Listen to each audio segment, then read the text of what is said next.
Chapter 36. Assyria invades Judah.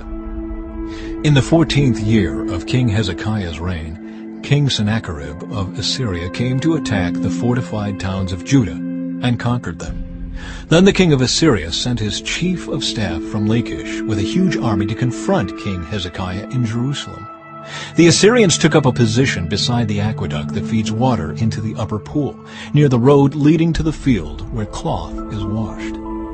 These are the officials who went out to meet with them: Eliakim, son of Hilkiah, the palace administrator; Shebna, the court secretary; and Joah, son of Asaph, the royal historian. Sennacherib threatens Jerusalem. Then the Assyrian king's chief of staff told them to give this message to Hezekiah. "This is what the great king of Assyria says. What are you trusting in that makes you so confident? Do you think that mere words can substitute for military skill and strength?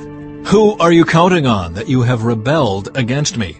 On Egypt? If you lean on Egypt, it will be like a reed that splinters beneath your weight and pierces your hand. Pharaoh, the king of Egypt, is completely unreliable. But perhaps you will say to me, 'We are trusting in the Lord our God.' But isn't he the one who was insulted by Hezekiah? Didn't Hezekiah tear down his shrines and altars and make everyone in Judah and Jerusalem worship only at the altar here in Jerusalem?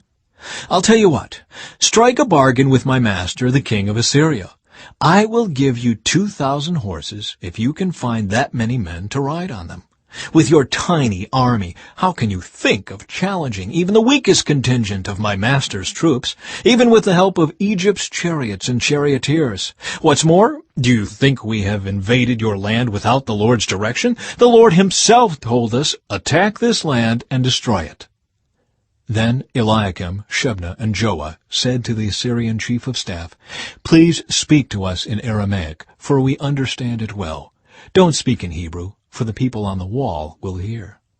But Sennacherib's chief of staff replied, "Do you think my master sent this message only to you and your master? He wants all the people to hear it, for when we put this city under siege, they will suffer along with you. They will be so hungry and thirsty that they will eat their own dung and drink their own urine."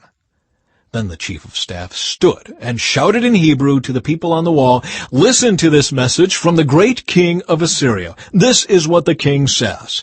Don't let Hezekiah deceive you. He will never be able to rescue you. Don't let him fool you into trusting in the Lord by saying, 'The Lord will surely rescue us. This city will never fall into the hands of the Assyrian king.' Don't listen to Hezekiah. These are the terms the king of Assyria is offering. 'Make peace with me. Open the gates and come out. Then each of you can continue eating from your own grapevine and fig tree and drinking from your own well. Then I will arrange to take you to another land like this one, a land of grain and new wine, bread and vineyards.' Don't let Hezekiah mislead you by saying, 'The Lord will rescue us.' Have the gods of any other nations ever saved their people from the king of Assyria? What happened to the gods of Hamath and Arpad? And what about the gods of Sepharvaim? Did any god rescue Samaria from my power? What god of any nation has ever been able to save its people from my power? So what makes you think that the Lord can rescue Jerusalem from me?" But the people were silent and did not utter a word, because Hezekiah had commanded them, "Do not answer him."